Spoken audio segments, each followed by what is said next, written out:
Here we go. Now I've locked on to something decent. Is it a bass? You gotta be kidding me, man. I don't do too many of them. That's a bad sign for a trout fisherman right there, man. Honestly, I think that's a smallmouth. I don't think that's even a red eye. Smallmouth bass. He pulled good. He ain't big. But I like catching those, but not when I'm trout fishing. Look at that.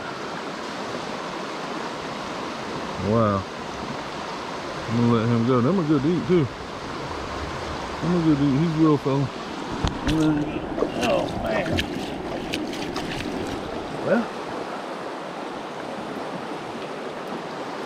Well, I thought I had a good trout there. Oh man.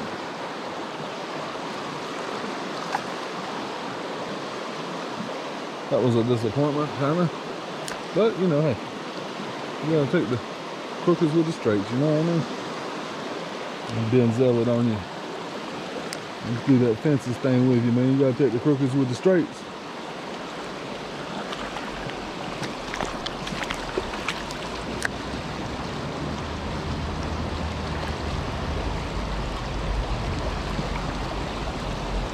Nah.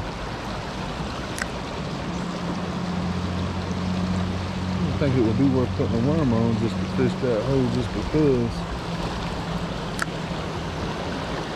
Bass was in there. There probably ain't no trout in there. That is a heck of a hole right there, man. It's not just a caught them there before, but it's just what I was talking about the other day, and I talked about a few times. This is the prime example right here of one of those vacuum cleaner, what I call a vacuum cleaner hole. You know, you got the creek, 100% of the creek coming all the way across. You probably got 50% of the water in this whole creek going through that one little channel right there between that rock and that big rock right there. That means there's a lot of food coming through there. That's why the fish is going to target that spot right there. And they got that rock right there to hide behind where that bass was.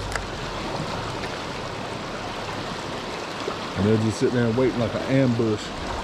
They just sit right there behind that rock right there. Just wait for the food to just come by and just go in there and just feast.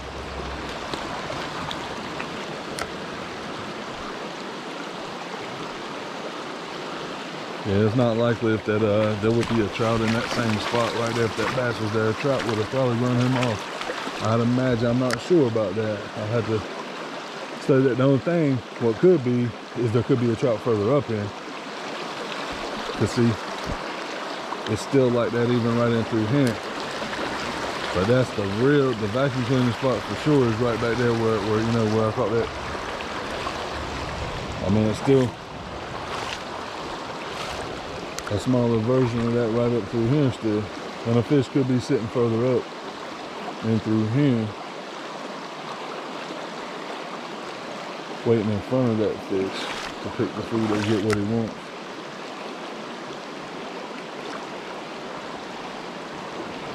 Uh-oh. There was something right there. That's why, man, I'm not a spinner fisherman. Gosh darn it.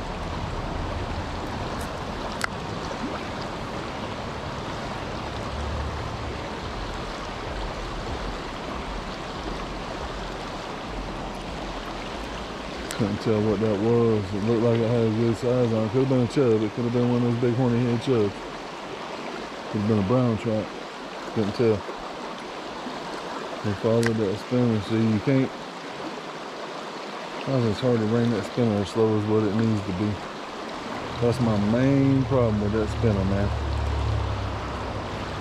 Bringing that thing slow enough.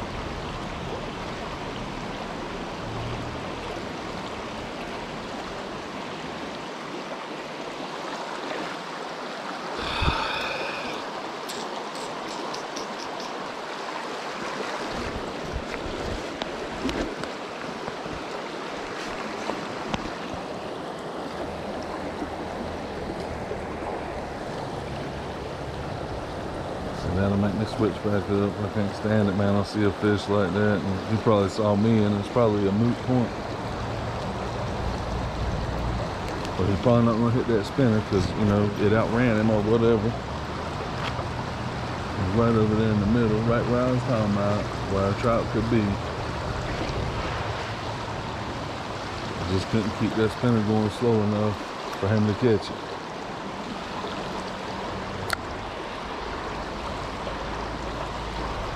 Bring one worm through there and see.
I hate the way this worm looks already, man. I tell you, I got mad the last time I was in here. I caught my limit, but I messed up. That was like Father's Day.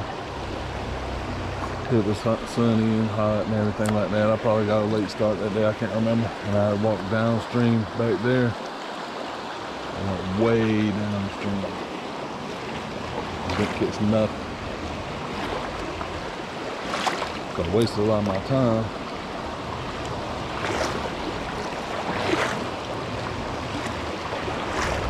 Wore myself out is what I did too.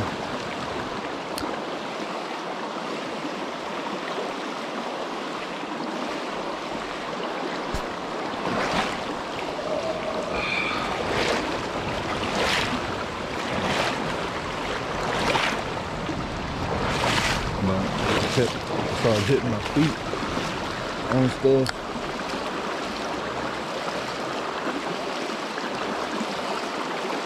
Banging my ankles up and my inside of my arch and everything, just banging it hard against rocks, hurting myself.